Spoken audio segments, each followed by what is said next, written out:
To make your course and grades visible, navigate to the course you want to open. Find the Course Administration block on the left and click Settings. Find the Course Visibility Setting dropdown, click on it, and change it from Hide to Show. Next, scroll down to Appearance and click to expand. Make sure the Show Gradebook to Students setting dropdown is changed to Yes. Scroll down and click Save and Display. Your course and its gradebook should now be visible to your students. You can also use the Quick Set block. If it's not already in your course, you can add it by turning editing on, scrolling down and finding the Add a Block dropdown and selecting Quick Set. With this block, you have easy access to toggling your course and gradebook visibility.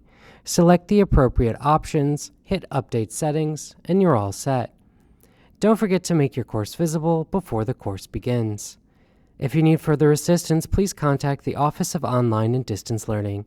Thanks for watching.